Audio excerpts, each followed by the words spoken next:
Hey everybody, welcome to MUSE TV. We are back and it's Monday, well, it's Wednesday, and we got a great documentary called Bastards Road. We got the director and producer Brian Morrison, producer Erin Conway, and producer and writer Mark Stafford. What was it about telling this story? Because I love this documentary because it's such a different way of telling a story, and I really enjoyed it. What was it about going into his journey? Well, John's journey kind of started through mutual friends. Him and I actually went to the same high school. It really was the launch pad to the project and learning about it after John was already 1,300 miles on the road before we started filming. And it was really a desire to kind of unravel the onion a little bit, to get a little bit more detail. He popped up on a lot of little news channels and articles, and you get a cursory understanding of what he was doing, who he was visiting.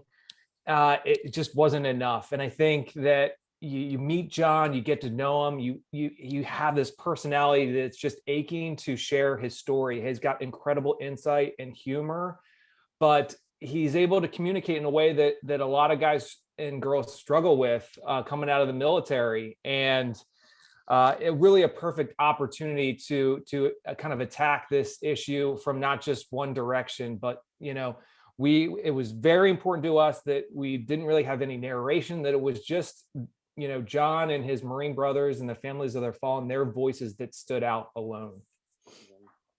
And Mark, what was it about the story, like when you first to get everything together to start, since he was already on the road walking and doing this? What was the difficulty, some of the challenges of trying to pull everything together to make sure you're able to catch up with everything? Well, yeah, I mean, that's one of the very unique things. I mean, Brian was out there in the beginning by himself, which is what actually ended up creating, I think, the huge tone of the film, is that level of intimacy, that level of trust that he was able to gain, and which is not easy to do with these guys. They have no reason to let us in, but we wanted to really, like Brian said, tell a story where it was their voices that stood out. We didn't really need to mess with that too much. John was such an incredible vessel, because he's funny and he's insightful, and he's all these amazing gregarious things at one time. And his brothers, it's amazing. You listen to these guys and the words they say, and they blow you away, especially when you come at it from an angle of not knowing a lot about it. And so constructing the story was really a lot based on making sure that journey was there front and center, and then we talked a lot about all the things that went around it. And Erin, what was it that brought you to the project, and when you saw what was going on, what made you want to be a part of this?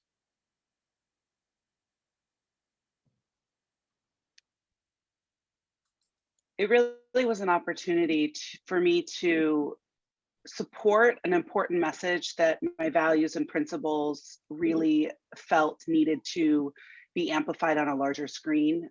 John's story is so impactful and can touch so many lives, veterans, communities, anyone who's experienced any sort of adversarial experience in life, and how to overcome that in a positive way, and not just do that for yourself individually, but to really serve as leader for others, and to really set that example above what I think most people would expect for someone who's been through the experiences he's been through. Yeah. And like, I have Marines in my family. My uncle was a Marine. I have friends who were in the military in different forms and different facets in the military, and I've seen what a lot of them have gone through and what they come back after. I had a few friends who were in Iraq and Afghanistan, and I see what they've gone through. How important is it to tell John's story and to really show what they've gone through, especially when it comes to PTSD and everything that they, because it's a different, like when you try and assimilate back, and I've talked to them when it's trying to come back into society, it's really difficult for them because and it sometimes becomes very stressful. And I think this story really does show like the transition, and it gives people who weren't a part of that experience and opens their eyes a lot more. How important was it to show that part and to show the difficulty and the hard the stuff that normally people don't usually show in a film or a documentary? Well, we were very aware of those stereotypes and stigmas that are attached to that kind of population coming home. And it was, I think it's there to see in the film how difficult it is to communicate. And many of the guys speak to it in the film, like directly. Right now, what we're doing is hard for me. And so it's a smack in your face that it's there. But I think that a little part of what I've learned, at least, is I had my own personal anxiety going to those places with those people that are sharing some of the worst moments of their life. And the anxiety comes from a place for me of like, what do you say in response to that? How do you move the conversation forward once they go to that place that you have no context, you have no type of sense of relation to? And I think it's just being present and emotionally available so that you're just there for them as an open ear. You don't have to have that perfect thing to say. And in that way, like documenting this, making this documentary has made me a better listener. And I think that that's a really great takeaway, that despite the trauma, whether it's a military veteran coming home or somebody, that's a survivor of sexual abuse, like it's just being emotionally available for somebody when they need it and however they need it. Yeah, and that's the one thing, like, for everybody. I think we've seen our military be treated very poorly. We've seen them be put into a pedestal as champions and warriors, like in World War II when they came back. And now it seems like after Vietnam and everything, we have that respect towards our veterans again. And the one thing that I really loved about the documentary was showing what they've gone. Like I cannot emphasize that enough, is showing what they've gone through. And that's one thing I really love what your documentary shows. It really pulls you in and it shows you what their experiences are and what their life is, and especially with what they're doing and what John's journey and what John's mission is really showing. Um, it's incredible. Like, you did it in a way that was so, and I think that's where you're you going into that and feeling, getting that uncomfortableness in yourself is what made this story even better, because it comes off on screen. How many times, Mark and Erin, how many times were you on the journey with Brian and when making this film and really experiencing that, or were you there at least once or twice to be able to really see what the project was going through? Yeah, I so for yeah, the vast majority of it, Brian was basically by himself until the end, and then I was on several things towards the end. Most of the time, I was being fed the story and trying to watch it 100 hours of stuff over and over again and try and figure that out. But yeah, and I mean, I got to know. It's one of the greatest, maybe the greatest experience of my life, just getting to know people that I never in a normal walk of life would have gotten a chance to know, because our paths just probably would have never crossed.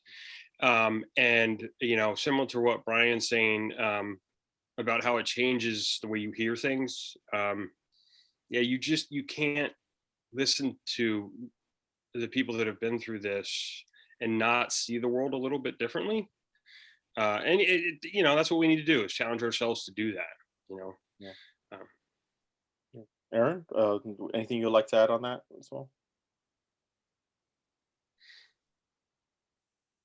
The team I think keeping a very low profile relationship throughout the filming was what makes this film stand out. So it didn't need a big crew, didn't need to be there, handled it all by himself. Oh, very cool, man.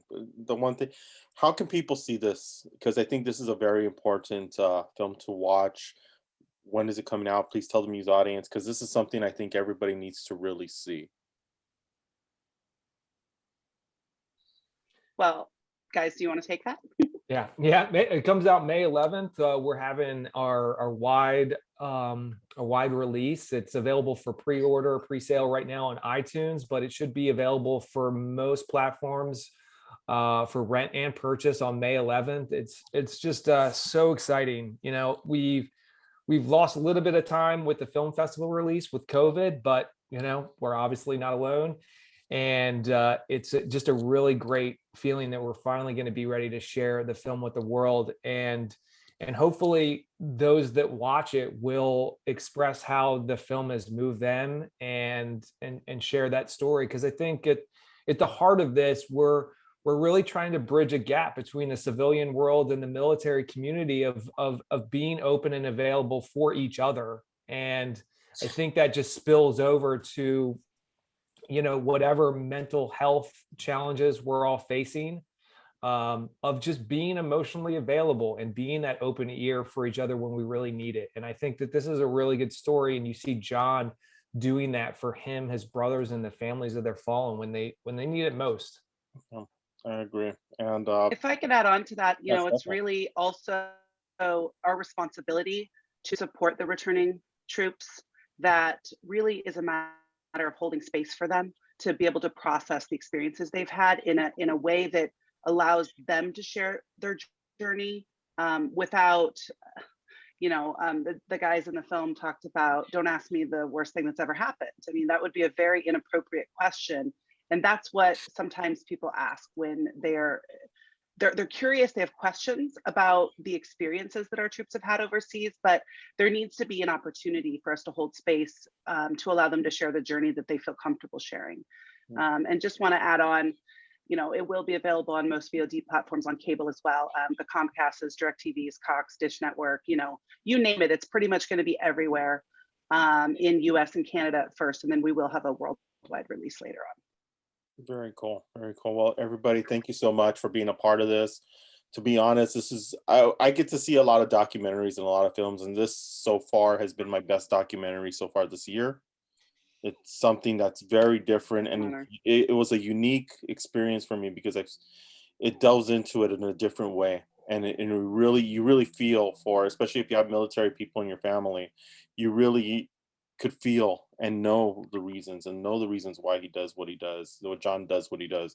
And this, I cannot say it enough, this is a documentary that everybody on Muse has to see, because it's really going to pull on your heartstrings. It's really going to enlighten you with a lot of different ways, and hopefully when you see your veteran and you see somebody who's living down the street, just say thank you, and thank you for doing what you did, because it is a big service, and it's a lot of going away from your family. So thank you so much for this great documentary. I'm looking forward to seeing it again and paying for it to see it. And if you want to learn more, we're going to put some links in the description in order for you to find the film, in order for you to see it yourself. And don't forget to check us out here on Muse TV. And we'll see you next time. I'm Mike Sandoval.